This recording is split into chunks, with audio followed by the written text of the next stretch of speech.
Hey there, it's Rob Levy again. I wanted to talk to you today about something interesting, and this is really important if you actually own a home right now and thinking about selling it. But it also, please, buyers, watch this too, because it's talking about what's changing in the industry right now as we speak, as I'm filming this. And that's the difference between buyers buying existing homes and buyers buying brand new homes. See, several things have been going on. Number one, costs are kind of out of control. You've all been reading about lumber costs, and while they're coming back down again, they did go up significantly. So builders have had trouble maintaining level pricing. In other words, going back to buyers afterwards and saying, hey, we're going to need to raise the price even though you've signed this contract because, say, lumber prices have gone up or fixture prices have gone up. So a survey was done last year by the National Association of Home Builders asking buyers what they prefer to buy. And 60% of buyers last year, so 2020, according to this survey, said that they would prefer to buy a brand new home. But now it's switched. And other surveys that have come out, I'm going to pop the page here on my little charts that I'm reading. And the housing trend report that just came out, and if you look at this image right up here, talks about prospective buyers' preferences are changing. And they look at 2020 fourth quarter versus 2021 second quarter, and you can see there's been a large reduction in people that are saying, hey, I'd prefer to buy a new house, to a large increase to people saying, hey, I'd rather buy an existing house. Now, why the shift? And there's several reasons. Number one, the process is going to move faster. I'm coming to you from Portland, Oregon, as you can tell by the scenery. And in Portland, Oregon, for instance, we have an urban growth boundary. So there's many little cities such as Portland and Tigard and Beaverton and so on. And they have an urban growth boundary that goes around all those cities, and they only allow it to be expanded every 7 years. And so the process of putting land into developable land into the system is slow and cumbersome. Add to that, with most major cities in our metro area of 2.5 million people, we run into the problem of if somebody decided, if they bought a piece of land today and they decided to develop it, it's going to take at least a year, probably more like 2 to 2.5 years, to actually develop the land. And by that I mean get all of the surveys done and everything else and determine how many lots are going to go in there per acre, do all of the groundwork, create water retention facilities and stuff like that for drainage, and put in the sewer and put in the water and underground power and cable and phone and everything else, and planning where the sidewalks are and getting it all done so that the lots are what's called shovel ready, is what I like to call it. And I work with quite a few builders over the years. The builders, on the other hand, rather than the developers, they like to buy shovel-ready lots. And that means, Rob, I want to buy this, I want to close on it tomorrow, and I want to apply for permits and start building my house immediately.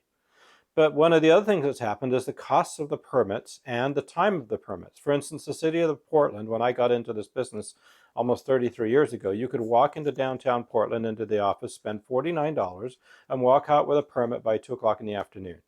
Now it's about 1.5 year process rather than 6 or 7 hours, and it's about $60,000 for all of the permits. Other cities around the country are much, much more. Orange County, I heard recently that sewer permits are like pushing $50,000 just to hook up to the sewer line.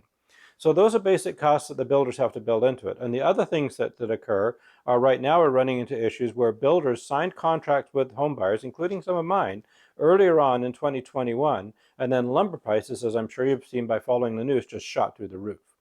So as a result of those lumber prices shooting through the roof, the builders are now going back to the buyers and saying, hey, we've got this one little verbiage in our builder contract that you signed here. It says that we can change our minds.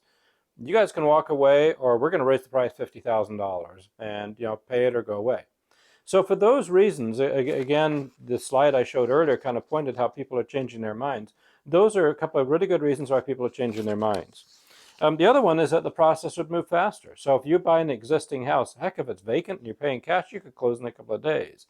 If it's vacant and you're getting a loan, you're going to close in 30 to 45 days. In some scenarios, the sellers like to do a rent back or something like that, and it might be an extra month after that. But even so, that's a lot better than buying a new house. I have a home coming on the market in the next few days, and they just closed on a new house, and it's just now in pre-construction phase. So that house won't be ready for them to move into until next spring.